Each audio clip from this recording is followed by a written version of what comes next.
Le WAMcast. Toute l'actu de la visibilité naturelle par l'agence WAM. Bonjour à tous et bienvenue dans le WAMcast. Pour ce 47e numéro, on va parler d'un sujet un peu inhabituel dans ce podcast, puisqu'on va parler SEO et RSE, la responsabilité sociétale des entreprises.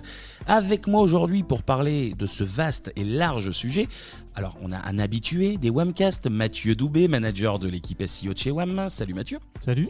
Et une nouvelle voix autour de cette table dans ce podcast, Bruno Cascales, chef de projet SEO chez WAM. Salut Bruno. Salut.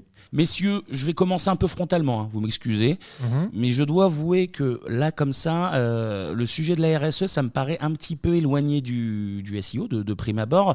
Est-ce que vous pouvez me redéfinir un petit peu les contours de ce que ça concerne exactement ? Ouais, c'est vrai que de base, on ne va pas forcément relier le sujet de la visibilité sur Internet avec la RSE. En tout cas, c'était notre cas quand on a commencé à réfléchir au sujet. Et peut-être pour commencer, je peux clarifier on va dire la RSE, ce que c'est. Et pour ça, je vais citer le site du ministère de l'économie, des finances, de la souveraineté industrielle et numérique. Monsieur le maire. Qui nous donne la définition. Globalement, la RSE, c'est l'intégration volontaire par les entreprises de préoccupations sociales et environnementales à leurs activités commerciales et leurs relations avec les parties prenantes. En d'autres termes, c'est en gros la contribution des entreprises aux enjeux du développement durable. Et en gros, une entreprise qui pratique la RSE, elle va chercher à avoir un impact positif sur la société tout en étant économiquement viable. Ok, donc ça c'est la RSE dans ses grandes lignes, on va dire. Mais pourquoi on en parle dans ce WAMcast, Mathieu ? Quel est le lien avec le SEO ? Dis-moi tout. Très bonne question. En fait, merci. En fait, c'est un sujet qui pose de plus en plus de questions chez nous. Chez WAM, on nous en parle assez régulièrement, que ce soit nous en tant qu'entreprise ou avec nos clients qui veulent savoir ce qu'on peut leur ramener sur le sujet. Et dans le cadre d'appel d'offres, par exemple, quand on y répond, on est régulièrement questionné sur le sujet. Comme on a des prestations de services avec nos clients, ils ont besoin pour leur propre bilan RSE d'avoir des informations sur ce qui se passe chez nous et à quel point en fait, notre activité elle va impliquer ou non des choses à leur niveau. D'accord. Donc on va revenir un petit peu plus en détail sur le lien entre SEO et RSE un petit peu plus tard. Mais d'abord, j'aimerais qu'on dézoome un peu pour nos auditeurs avec ce qui arrive le plus souvent sur le tapis quand on parle de RSE, finalement, c'est le volet environnement. Alors, est-ce qu'on sait si le numérique représente une grosse partie des émissions de carbone ? Par exemple, Bruno, si on le compare avec d'autres activités, alors je ne sais pas, comme l'industrie ou le transport, par exemple. Alors, je vais essayer de te répondre avec les informations que j'ai à ma disposition. Je ne suis pas du tout un expert RSE et tout ce que je peux te remonter aujourd'hui, c'est issu d'études disponibles publiquement sur lesquelles on a basé nos recherches. L'idée du WAMcast aujourd'hui, c'est de s'interroger sur le sujet, de partager notre réflexion pour voir ce qui est faisable à notre échelle. Et si je peux spoiler, on a encore plein de questions. Ça tombe bien, j'en ai moi aussi. Vraiment justement. plein de questions. Alors, si ça te va, on va parler de théorie au début de ce WAMcast et on va rentrer dans du concret dans la seconde partie. Parfait, on va faire ça alors. Tu parlais d'échelle. Justement, est-ce que tu aurais des chiffres à nous donner pour se rendre un petit peu mieux compte du sujet, justement ? Alors oui, ce sont essentiellement les chiffres de l'ADEME qui nous dit que le numérique représente environ 3 à 4% des émissions de gaz à effet de serre dans le monde. D'accord. À titre d'info, en France, c'est loin derrière le transport, 29%, ou l'alimentation, 28%. Mais ce n'est pas rien. Maintenant, dans ces 3 à 4% que représente le numérique, il faut distinguer plusieurs parties. Il y a la production du matériel, son usage et sa distribution. D'accord. La production, c'est 78%. On parle ici de la fabrication des ordinateurs, des téléphones, des serveurs, etc. C'est le gros morceau. Donc. Ouais. Ensuite, l'usage, c'est 21%. C'est grosso modo tout ce qu'on fait avec nos ordinateurs quand on travaille ou pour nos loisirs au quotidien. Et c'est ici qu'on va pouvoir agir à notre niveau dans notre activité du SEO. D'accord. Et la dernière partie, il manque 1%, c'est la distribution. De ce qu'on a compris, c'est tout ce qui concerne les transports, l'acheminement du matériel et ça représente 1%. Un tout petit pourcent, d'accord. Donc pour ceux qui nous intéressent, le site impactco2.fr propose un simulateur qui permet d'estimer au regard de nos usages quel est notre équivalent de CO2 produit. Une étude de l'ADEME en 2023, qui est disponible sur le site de l'ARCEP, est également intéressante si on s'intéresse à ces sujets, d'autant qu'on sait que ces émissions de gaz à effet de serre liées au numérique pourraient augmenter de manière significative. On parle de 60% d'ici 2040. D'accord.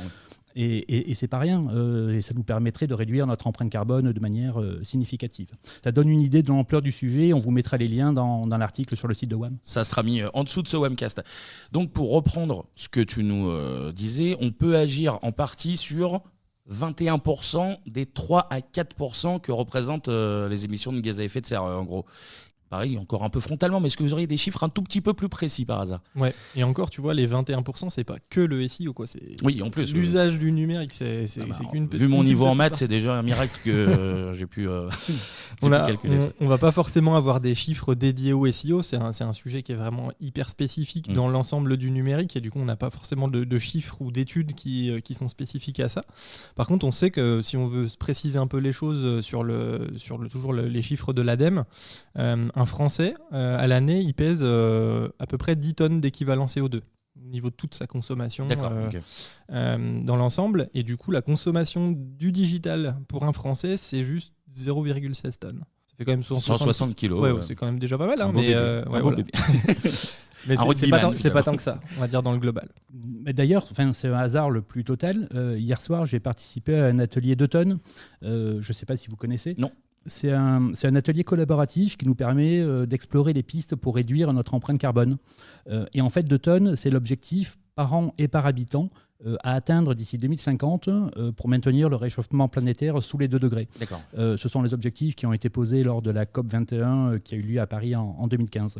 Donc de 10 tonnes à 2 tonnes, il y a un gros gap à combler. Il y a du boulot, effectivement. Alors évidemment, ça passe par des actions sur les modes de transport, sur l'alimentation, sur les logements, mais aussi sur nos usages du numérique. Et c'est le sujet qui nous intéresse aujourd'hui.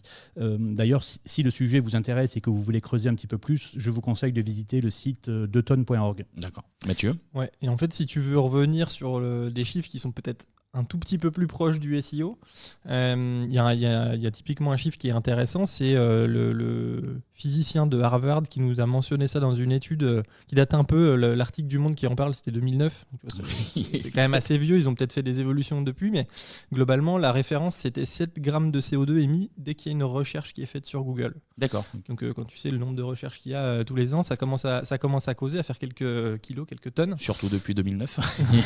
Voilà, quelques-unes, effectivement. Et globalement, cette base-là elle nous donne quand même matière à réflexion. On sait que si nous, on travaille bien nos stratégies, on va dire notre fonctionnement chez nos clients pour avoir des résultats concrets, l'idée, c'est d'optimiser l'expérience de recherche des internautes sur Google.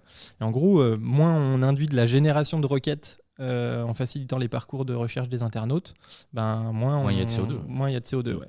Et à l'inverse, forcément, plus c'est compliqué et moins on arrive à placer des sites pertinents sur les recherches des internautes, plus on va avoir de recherches d'internautes et qui vont générer de la consommation d'énergie et du CO2 du coup indirectement. Et du coup, charge à nous en fait de bien faire notre boulot, de rendre les sites visibles sur les bonnes requêtes au bon moment pour que tout ça fonctionne bien en fait. Tu vois. Oui, en sachant qu'une requête Google, ça induit le plus souvent un clic sur une page web, donc de la consommation d'énergie pour qu'un serveur réponde. Oui. Mais finalement, c'est plus que ça en réalité. Oui, en fait, alors toutes les requêtes en soi aboutissent pas à un clic. Oui. Mais il y en a quand même une grande partie qui génère des clics vers des pages web. Et effectivement, derrière, le chargement d'une page web, ça peut varier un peu. On a trouvé pas mal de sources qui donnent des chiffres un peu différents, mais en gros, on va dire c'est entre 1 et 10 grammes de CO2 qui peuvent être émis. Ça va vraiment forcément dépendre de ce qu'il y a comme contenu à l'intérieur d'une page web. Plus la page elle va être lourde, plus ça va être consommateur d'énergie. Et la manière dont elle est conçue, évidemment. Mais globalement, c'est quand même assez conséquent. Et pour nous, l'idée, du coup, en termes de SEO, ça va être de faire diminuer le poids des pages pour essayer de limiter... on fait ça principalement pour avoir des meilleurs résultats SEO pour nos clients, évidemment. Mais ça va indirectement lier la partie RSE, environnement, à cette action, en fait. Et on sait aussi qu'effectivement, ces dernières années, il y a un poids moyen d'une page web qui augmente fortement. Les pages sont de plus en plus alimentées en images, en vidéos, etc. Et donc, ça consomme de plus en plus d'énergie. C'est là qu'on va agir. Bruno en reparlera un petit peu après au niveau de l'optimisation du temps de chargement et son lien avec la RSE un peu après. Mais c'est clairement un sujet pour nous. Ouais. Ok, donc c'est là que nous, on a un rôle à jouer pour nos clients. C'est vraiment ici qu'on fait le pont le plus concret entre RSE et SEO. C'est une partie du sujet, il n'y a pas que le sujet environnemental sur lequel on peut jouer, mais on en reparlera un peu après avec Bruno pour cette partie sociétale. Dans tous les cas, on parlait d'ordre de grandeur, on voit bien qu'ici on a un impact limité, parce que le SEO, c'est loin d'être la majeure partie des usages du numérique. Néanmoins, en fait, on peut faire des choses à notre échelle pour aller dans le bon sens, et c'est ça qu'il faut essayer de creuser, en fait, et qu'on va creuser dans le webcast. Et est-ce que vous pouvez nous en dire un petit peu plus sur ce champ des possibles, sur quoi on peut agir concrètement, Bruno ? Oui, bien sûr. Si je résume, l'idée, c'est d'agir à notre échelle sur l'aspect environnemental en limitant la quantité de données qu'on fait transiter sur le web avec nos usages quotidiens. Et ça commence dès la stratégie de visibilité. Depuis plusieurs années, pour être visible sur le web, on sait qu'il faut générer des pages et du contenu, le contenu qui va avec. En fait, il faut traiter une thématique de manière la plus complète possible pour se rendre expert aux yeux de Google. Et c'est là que l'ensemble du processus induit une consommation d'énergie et qu'on peut agir. Donc. Oui, car pour être visible sur ce qu'on appelle la longue traîne, donc ce sont toutes ces requêtes assez longues et assez précises, il faut multiplier les contenus pour avoir les pages d'entrée sur un site qui répondent à ces différentes questions. Il faut donc, dans une logique d'économie d'énergie, essayer autant que possible d'adopter une forme de sobriété éditoriale. Et ça me rappelle un ancien Webcast, ça d'ailleurs. Ouais, c'est ça, en fait, ce que dit Bruno, ça fait complètement lien avec le Webcast 37, si je dis pas de c'est bêtises. Même encore plus précis que moi. Ouais, je me suis informé avant. C'est sur le content en fait, dont on a déjà parlé, effectivement. Je vous invite à... allez écouter le Webcast sur le slow content, absolument. C'est ça. En fait, l'idée, c'est... Le 37, en fait. L'idée, c'est de produire moins mais mieux pour exploiter les choses réalisées au maximum. On crée ainsi moins de pages, on essaye de favoriser, de maximiser l'impact de ce qu'on fait et d'optimiser la consommation d'énergie passée qu'on a pu avoir. Et le principe, c'est que plus on va essayer d'axer notre stratégie sur cet angle-là, moins on va développer la consommation d'énergie autour de la création du contenu pour répondre à cette fameuse longue traîne dont parlait Bruno.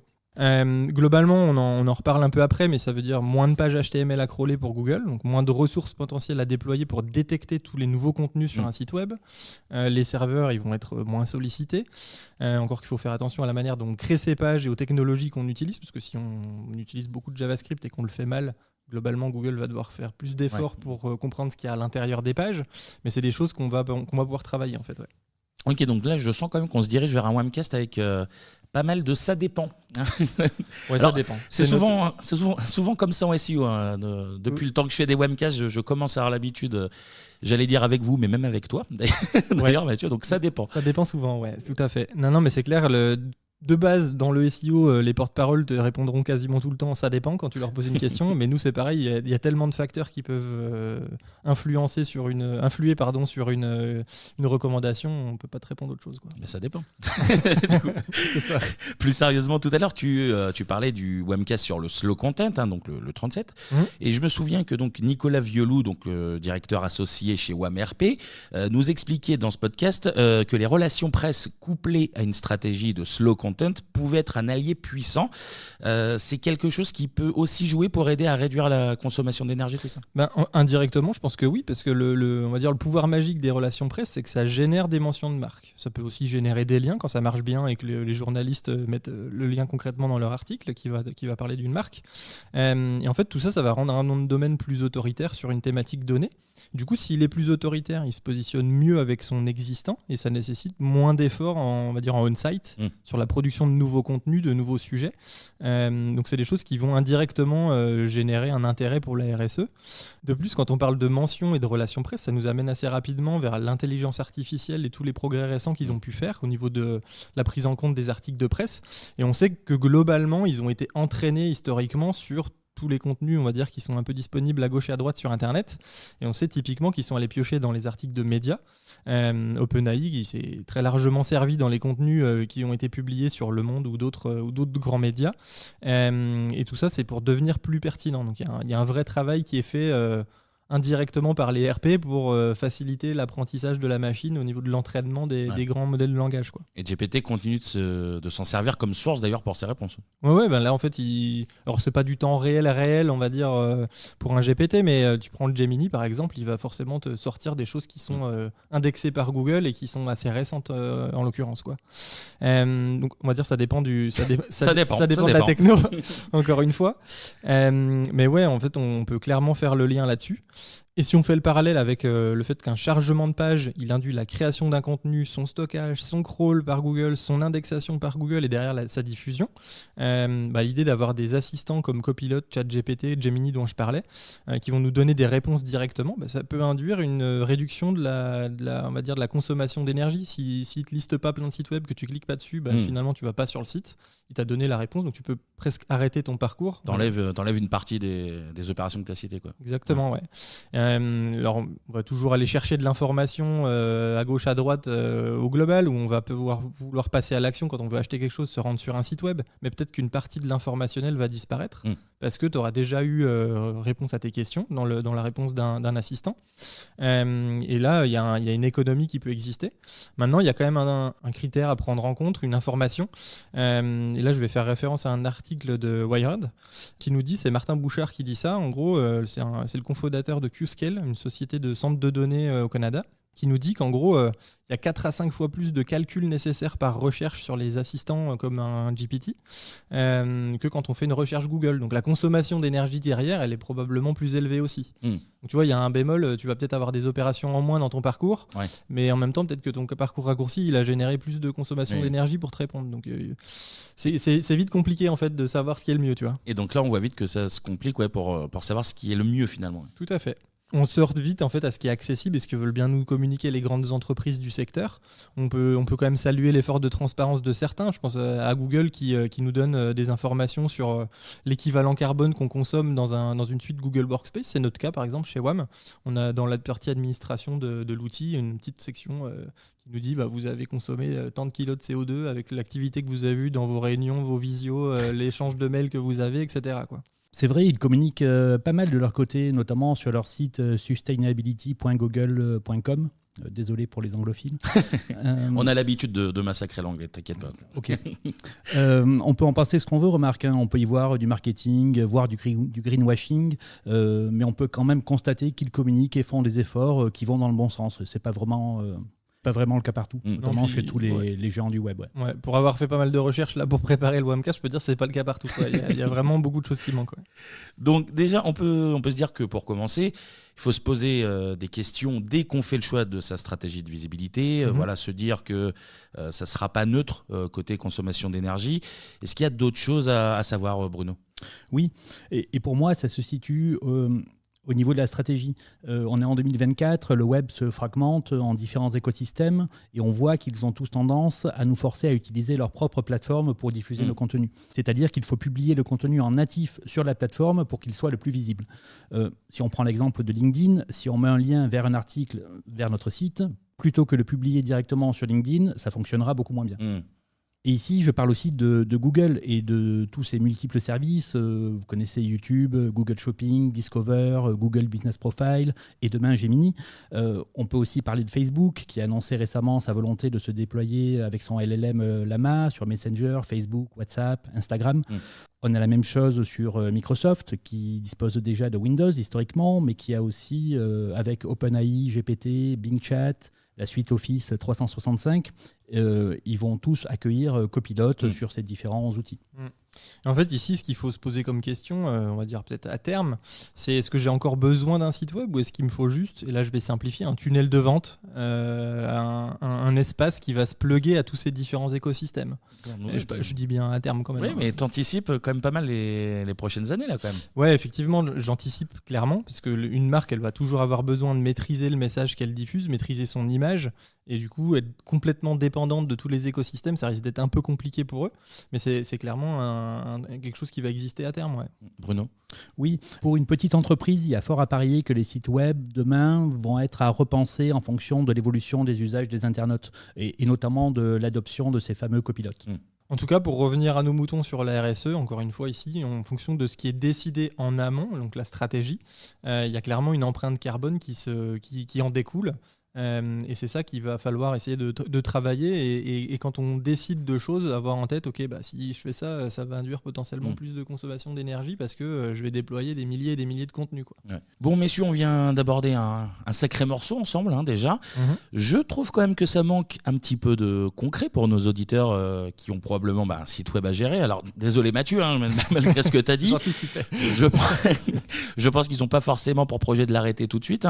Non. Mais n'empêche, je pense qu'ils aimeraient bien savoir concrètement quoi faire pour que leurs prestataires SEO participent aussi à la réduction de leur empreinte carbone. Qu'est-ce qu'on peut leur conseiller comme action, par exemple, pour réduire le poids d'une page, Bruno ? Alors, tu veux du concret, Kevin ? Je veux du concret. Je vais essayer de te donner quelques pistes. Il faut peut-être commencer par rappeler aux auditeurs Ce qui se passe quand on clique sur un lien pour afficher une page web, le navigateur il va faire des requêtes au serveur pour demander toutes les ressources nécessaires pour afficher la page. Donc il y aura bien sûr le code HTML, il y aura les images, des fichiers vidéo éventuellement, et aussi tous ces petits fichiers qu'on ne voit pas forcément, les fichiers CSS qui permettent la mise en forme et les fichiers JavaScript qui rendent les pages un petit peu plus dynamiques. Donc si on réfléchit aux différents leviers pour diminuer le poids des ressources, on peut commencer par ce qui pèse le plus lourd dans une page web, et ce sont les images. Donc l'idée, c'est de réduire la résolution des images pour s'adapter à l'écran des internautes. Donc pour être très concret, cela ne sert à rien de charger une image en 4000 par 3000 pixels si c'est pour au final l'afficher au format d'une vignette. Alors ça peut paraître très caricatural, mais je pense qu'on a tous vu ce genre de pratique à un moment donné. Je l'ai vu. Et à part la résolution des images, est-ce qu'il y a d'autres choses à prendre en compte ? Oui, il faut également s'attaquer à la partie compression. On connaît tous le format JPEG, c'est un exemple de format d'image compressée. Et quand on enregistre une image, on peut définir son taux de compression. Pour vous donner un ordre de grandeur, on peut dire qu'une image ne devrait pas dépasser environ 100 kilooctets. D'accord. Ouais. Et pour rester sur le sujet des images, limiter le poids d'une page web, on peut charger uniquement celles qui sont au-dessus de la ligne de flottaison, qui s'affichent au premier écran, on va dire. Toutes les autres, on peut uniquement les charger si l'internaute y scrolle. Tu vois, t'es pas obligé de le faire en anticipation. Ouais. S'il le fait pas, bah, tu as chargé quelque chose pour rien. C'est ce qu'on appelle le lazy loading. Pendant longtemps, c'était réalisé avec du JavaScript. Aujourd'hui, en HTML, tu peux le paramétrer assez facilement. Et ça, c'est vraiment quelque chose qui peut être intéressant de mettre en place pour le coup. Donc le chargement différent. Ouais, c'est ça. Et il n'y a pas que les images qu'on peut compresser, ça concerne tous les fichiers, le HTML, le JavaScript ou le CSS. Sans rentrer dans les détails trop techniques, sachez qu'il existe plusieurs formats de compression.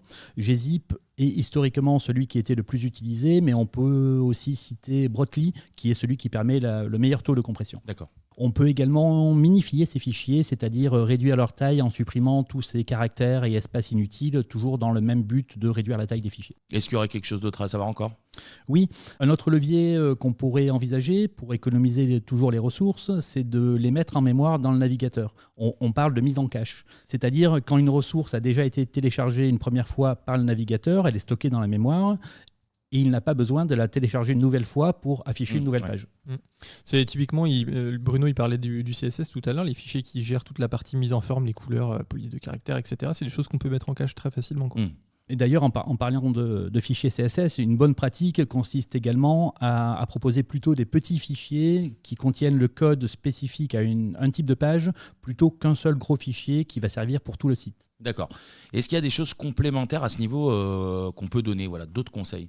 Oui, en plus de compresser les ressources, on va également pouvoir créer des pages web plutôt épurées. On va éviter au maximum toutes les animations, les carousels par exemple. Bon, d'ailleurs, cette liste est loin d'être exhaustive. On vous donne ici quelques pistes et quelques leviers. On pourrait probablement faire un Wamcast spécifique sur ce sujet. Il lance des pistes, peut-être. On note. On note par rapport à ce Wamcast. Le point important, si on doit retenir quelque chose, c'est qu'en réduisant le poids des pages, vous réalisez en fait plusieurs objectifs. D'abord, vous réduisez l'empreinte carbone de votre site, mais vous améliorez également votre SEO. Et les auditeurs fidèles de ce podcast le savent probablement, mais je le reprécise, le temps de chargement des pages, c'est un critère officiel dans l'algorithme de Google. En gros, pour simplifier cette partie pertinence pour le SEO pur, un site qui est qualifié de léger, dont les pages se chargent rapidement, on va dire ça comme ça, il aura de meilleures chances de bien se référencer. Donc là, on vient de parler de réduire le poids des ressources. Est-ce que c'est le seul levier d'action ? Non, effectivement, on peut faire. non, effectivement, on peut faire d'autres choses.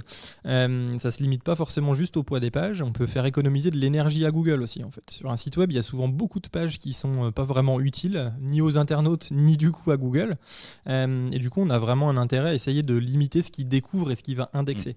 Quand il s'agit de quelques pages, c'est pas forcément problématique. Mais quand on est sur un site e-commerce, par exemple, qui va avoir des centaines, des milliers de pages qui sont générées avec des paramètres de tri de prix, par exemple. Ou d'ordre d'affichage des produits dans des catégories, là ça va vite complexifier un peu les choses. On va avoir des filtres sur les tailles, les couleurs, et tout ça peut se mixer dans un sens, dans un autre, ça va te générer plein de combinaisons.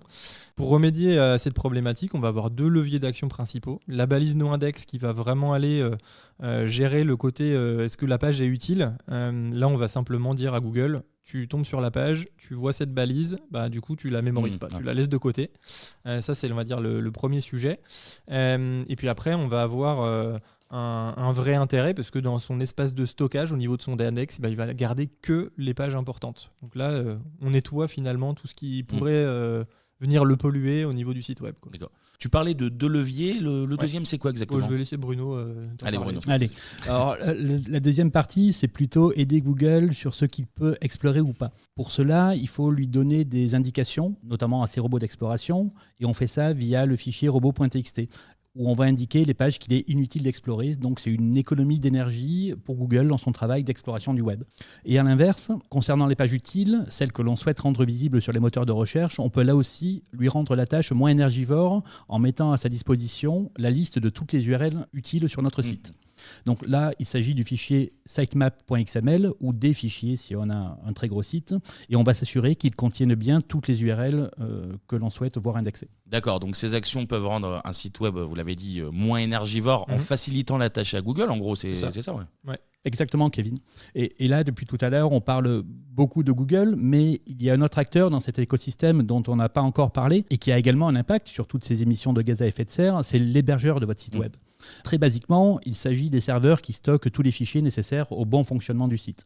Et tous les hébergeurs ne se valent pas. On peut faire un choix d'un hébergeur green. Hébergeur green, c'est quoi ? C'est du greenwashing ou est-ce qu'il y a un vrai truc derrière ? Est-ce que c'est, tu m'excuses l'expression, un peu des conneries ? Qu'est-ce que c'est exactement ? Déjà, je ne suis pas porte-parole des hébergeurs. Par contre, ce que je peux vous dire, c'est que les data centers sont assez gourmands en énergie et plus précisément en électricité. Ouais. Donc, un hébergeur peut faire le choix de se fournir en énergie verte. Après, quand on parle d'énergie verte, c'est... Enfin, le réseau, il est partagé, donc comment tu mesures, ou comment ils présentent ça, les hébergeurs en l'occurrence ? Effectivement, Mathieu, tu fais bien de poser la question, parce que c'était pas très clair pour moi avant de faire ces recherches. Quand un fournisseur d'électricité ou un hébergeur web annonce proposer de l'électricité verte, ça veut simplement dire qu'il garantit qu'une quantité d'électricité d'origine renouvelable, équivalente à la consommation de ses clients, a été injectée dans le réseau. D'accord. Okay. Ouais. Après, il faut peut-être préciser que ça ne doit pas être le seul critère qui motive le choix d'un hébergeur, évidemment. Typiquement, si votre audience est en France, il faut s'assurer que les serveurs sont également localisés en France. C'est important pour que le temps de réponse des serveurs ne pénalise pas le temps de chargement des pages. Et il faut bien sûr veiller à ce que toutes les spécifications techniques de l'hébergeur répondent à vos besoins en termes de stockage, en termes de bande passante. Ouais, c'est surtout ça en fait qui est on va dire l'important pour le choix d'un hébergeur en plus du service client. Quand on a des problématiques après à gérer, c'est bien d'avoir un service client qui répond. Ça fait pas mal de critères à prendre en compte quand même. Ouais, après comme on parle de RSE aujourd'hui, l'idée c'était d'amener un peu de matière à réflexion sur le sujet du choix de l'hébergeur, mais effectivement c'est des choses qui sont à prendre en compte en fait tout simplement. Bon, là on vient de faire une grosse partie environnement de la RSE. Maintenant, j'aimerais bien quand même qu'on parle aussi du volet social ou sociétal. Est-ce que le SEO, ça joue aussi là-dessus ou pas du tout au final ? Quand je dis ça, je veux dire même indirectement, j'imagine que le lien est potentiellement encore moins évident que pour la consommation d'énergie du coup. Ouais, comme tu le pressens, c'est vite moins évident à aborder. Mais comme on a un peu bossé la question, on a quand même des pistes à donner sur le sujet. Merci Mathieu. Non, mais je précise, c'est important. Il y a effectivement un lien qui est un peu indirect avec notre métier. Globalement, peut-être pour retracer, le SEO historiquement, c'est 3 grands piliers. On a la technique, on va avoir le contenu, on va avoir le linking. Derrière ça, on en a parlé. Sur le temps de chargement, c'est lié à la technique, par exemple. Sur le contenu, on va avoir le slow content. On en a parlé un peu avant. Pour la partie linking, le but, c'est de développer l'autorité d'un nom de domaine, on va dire sa capacité à être jugé comme pertinent aux yeux de Google. Là, on a parlé des relations presse tout à l'heure, par exemple, qui a exactement le même objectif. Juste que le moyen qui est un peu différent. Et le truc, c'est que ça, c'était un peu la base de notre expertise jusqu'à il y a quelques années. Là, de plus en plus, et notamment là, en 2024, il y a d'autres éléments qui sont à avoir en tête. Je ne parle pas des écosystèmes dont on a déjà parlé tout à l'heure, qui sont un peu le game changer, qui viendront un peu après, même si c'est déjà un peu le cas. Là, je vais vraiment parler d'un truc qui est important à avoir en tête, c'est ce qui est à travailler, en fait, c'est notre capacité à satisfaire les besoins des internautes, à faire en sorte que Google, ils s'en rendent compte aussi. Parce que tu peux faire très bien le boulot pour l'internaute, mais Google pour rien du tout. Et là, le principe, c'est de parler de ce qui touche à l'expérience utilisateur, et notamment pour la partie RSE, à ce qui va être sa dimension inclusive, en fait, au niveau de l'audience des internautes qui vont venir chez toi. Alors, l'UX, on en a déjà un petit peu parlé dans des précédents webcasts, mais du coup, concrètement, comment on peut appliquer ça au niveau RSE ? Alors, tu aimes beaucoup le concret, Kevin ? Moi, je suis très concret. Il faut le savoir. Ouais, concret, là, tu vois. Même en RSE, je suis très concret. Alors, je vais essayer là aussi d'illustrer par l'exemple. Si on pense aux personnes en situation de handicap, de déficience visuelle, de daltonisme, il y a des choses à mettre en place sur un site web. Par exemple. Améliorer l'accessibilité, ça fait partie de l'UX, tu le disais, et ça passe notamment par le fait de travailler la lisibilité des contenus, le contraste des éléments dans la page. Par exemple, tu as les couleurs de fond quand tu as du texte qui est affiché à l'écran, ou bien la bonne segmentation visuelle des blocs dans une page, que tu puisses te rendre compte facilement que tel élément fait partie de tel ensemble. Tout ça, c'est des choses qui vont vraiment fluidifier l'expérience de l'utilisateur. Tout à fait. On peut également penser au texte alternatif des images, le fameux attribut alt, et au-delà même proposer une transcription textuelle et voire audio de chaque média. Là, on parle par exemple des sous-titres pour une vidéo. Un autre point qui a trait à l'UX, c'est l'arborescence d'un site web. Si elle est bien pensée et bien conçue, à travers des menus clairs, par exemple, ça permet par exemple une navigation au clavier pour quelqu'un qui ne peut pas se servir d'une souris. D'accord, oui. Mais merci pour cet exemple, parce que je ne pensais pas qu'on aborderait ce genre de sujet aujourd'hui. Et est-ce que vous voyez d'autres choses qu'on peut ajouter justement sur le sujet ? Ouais, on peut parler de l'intelligence artificielle, je pense. On n'avait pas beaucoup parlé encore. En fait, c'est devenu tellement un phénomène de société qu'on peut difficilement esquiver le sujet aujourd'hui. C'est déjà au cœur des usages de plein d'entreprises. Et puis, on va dire que pour le grand public, c'est peut-être plus les utilisateurs avertis ou les plus aventureux, on va dire ça comme ça. Mais déjà, dans les entreprises, c'est assez grandement déployé. Et ça induit quand même pas mal de changements. On sait que dans nos métiers, ça peut avoir des conséquences assez importantes sur le rapport des gens à la recherche d'informations. Les différents écosystèmes dont je parlais tout à l'heure, il peut y avoir de la recherche intégrée là-dedans demain. Il y en a déjà en partie, mais ça peut être encore plus développé demain. Et du coup, il y a potentiellement une vraie question éthique derrière l'usage de l'IA dans nos différentes sociétés. Est-ce que je dois utiliser l'IA ou non pour faire mon travail ? Est-ce que j'en ai le droit ? Et quel est l'impact que ça va avoir sur d'autres professions ? Est-ce que ça va nous remplacer ? Tu vois, c'est plein de questions comme ça de société concrètement qui sont induites de par l'usage de l'IA. On parle beaucoup de la génération de contenu, notamment les fameux LLM, dont les principaux acteurs du marché aujourd'hui sont clairement orientés sur je génère du contenu, que ce soit du texte ou de l'image. Donc, quid des métiers qui faisaient ça jusqu'ici ? Quel impact ça va avoir sur eux ? C'est des questions que pour l'heure, en fait, ça reste sans réponse vraiment à notre niveau, mais c'est des questions de société qu'on va devoir aborder. Et là, d'un point de vue responsabilité sociétale, tu vois, il y a un vrai enjeu majeur de l'aborder. Ouais, c'est vrai. Si demain, par exemple, on génère tous des visuels avec des outils comme Midjourney, on peut se poser la question de que vont devenir tous ceux qui ont permis d'entraîner ce modèle. On peut penser aux graphistes, aux photographes, globalement tous les créateurs. Et avec une activité qui risque de baisser, ça risque d'être compliqué de vivre de ce genre d'activité. Et on peut aussi se poser la question du droit. Les modèles ont utilisé pour s'entraîner tout un tas de contenus disponibles sur le web. Et ça s'est fait sans vraiment demander l'avis des créateurs, ni sans respecter les droits d'auteur. On peut préciser ici que pour se protéger et pour protéger surtout nos contenus, il existe globalement deux manières de faire ça. On peut le faire via le fichier robot.txt, on en a déjà un petit peu parlé tout à l'heure. On peut indiquer au robot, en fait, en précisant le user agent, c'est le nom qu'on leur donne, de ne pas crawler certains contenus. Pour Google, par exemple, son nom, c'est Google Extended. Mais dans les faits, rien ne les empêche de le faire quand même. C'est juste une indication qu'on leur donne. D'accord. Le second moyen, qui est un petit peu plus drastique, c'est en bloquant l'accès aux pages avec une configuration serveur. Bon, pour ceux qui connaissent, on renvoie un code 403. Et là, c'est radical. Le bot ne pourra pas accéder à votre site. Ouais, c'est là où tu es le plus... comme dit, c'est radical. Il y a la barrière, il verra rien du tout, quoi. Et là, en gros, à ce sujet, il y a un article intéressant qui a encore été mis à jour là, début avril sur le Medium, où en gros, on a une liste de tous les médias qui ont décidé d'activer cette protection, donc qui est recommandée en fait par Google, qui nous dit ok, si vous voulez me dire, je voulais pas que je m'entraîne avec vos contenus, mentionnez ça ici dans votre robot.txt. On va citer par exemple sur des différents médias qui ont mis cette protection: Courrier International, 20 minutes, France Bleu, Mediapart, La Voix du Nord. Il y en a vraiment beaucoup. Et t'as des médias importants, oui, en plus. Ouais, ils ont tous un peu flippé quand ils ont vu que les modèles ils commencent à se servir de leur contenu. Et globalement, il y a un contre-pied à ça qui est Le Monde, qui a signé un partenariat dont ils ont parlé le 13 mars dans un article sur leur site web avec OpenAI, où en gros, ils ont, contre rémunération, en fait, accepté d'aider OpenAI avec leur contenu à se rendre plus pertinent en fait, sur le sujet. J'aime bien la notion d'aide contre rémunération, du coup. Ouais, en fait, c'est un peu le même principe, si tu veux, que les accords qui ont eu lieu entre la presse et Google, enfin Google Actualité par le passé. Il est probable que les plus gros acteurs demain ils puissent bénéficier de ce genre de choses avec les différents LLM qui existent. Maintenant, c'est toutes les discussions qu'ils vont avoir, et je crois avoir compris que le monde n'était pas forcément bien vu de la part de tous ceux qui bloquent en ce moment l'accès à leur contenu. C'est des choses qui vont être effectivement à discuter. Là, on est loin de ces discussions, nous, côté WAM, mais c'est clairement... c'est la juste rémunération de leur travail qui est nécessaire, en fait. Et Bruno, est-ce qu'il y a d'autres impacts potentiellement justement sur cet angle sociétal suite à nos actions ?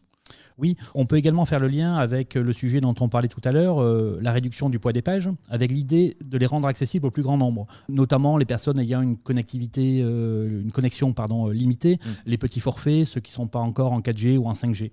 Il y a toutes les populations qui sont moins bien équipées en raison de leur zone géographique, des zones blanches, les zones blanches, voilà. Ou simplement ceux qui sont détenteurs d'appareils anciens. Et quand ils naviguent sur une page, sur des pages qui ont été allégées, en fait, on va leur faciliter la vie. On va leur permettre de les charger plus rapidement. Ouais, voilà. Dans l'idée, on a quand même des impacts assez intéressants de la part de notre métier vers la RSE.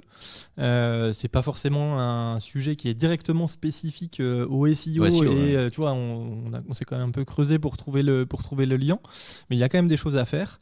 Et peut-être ce qui est intéressant d'évoquer à la fin de ce WAMcast, parce que je l'annonce, c'est la fin. Ah non. Ce qui est important d'avoir en tête, en fait, c'est d'essayer autant que possible pour nous, les professionnels du SEO, de se mettre au service des entreprises à impact, en fait, pour valoriser leur travail, le mettre en avant dans les pages de résultats Google, essayer autant que possible d'inspirer le plus grand nombre en rendant tout ça visible. Et ça, c'est des choses qui vont dans le bon sens, je pense, quoi. Okay. Eh bien, merci beaucoup, messieurs, pour toutes vos informations. Le sujet n'était pas simple, hein, on peut le dire. C'était pas évident, mais vous avez fourni pas mal d'informations. On voit bien qu'on touche souvent du bout des doigts quelque chose d'assez tentaculaire. Ouais, ce qui est compliqué, c'est qu'on n'a pas forcément des sources fiables qui nous donnent des chiffres exploitables parce que ça dépend. Ça dépend, ça sera le mot de la fin, ça dépend. Et j'imagine aussi que vous, les auditeurs, vous posez aussi ce genre de questions, et on espère quand même que toutes ces réponses pourront vous aider. Merci Bruno. Merci Kevin, c'était très chouette. Tu as commencé par le sujet le plus facile, donc c'est un bon baptême du feu. J'espère que tu reviendras quand même. Avec plaisir. Et merci Mathieu. Et toi, merci. Tu as annoncé la fin du WAMcast, mais je ne trahis aucun secret en disant que c'est ton dernier WAMcast. C'est mon dernier WAMcast. Et oui, nous n'entendront plus ta belle voix et toutes tes infos. Non, il faudra m'inviter spécifiquement, effectivement. En tant qu'intervenant extérieur. C'est ça. Et écoute, merci pour ce WAMcast et pour tous les anciens, parce que tu en as fait un petit paquet. Merci quand même. Et voilà, j'espère que la suite de tes aventures sera joyeuse et pleine de bonnes choses. J'espère aussi. Et pleine d'autres podcasts, qui sait. Bon, sur tous ces remerciements, merci à vous de nous écouter. Je le rappelle, comme à chaque épisode, vous pouvez retrouver ce WAMcast et tous les anciens sur notre site agence-wam.fr, rubrique WAMcast évidemment. N'hésitez pas à laisser 5 étoiles sur vos applications de podcast, ça prend quelques toutes petites secondes, donc faites-le, c'est important.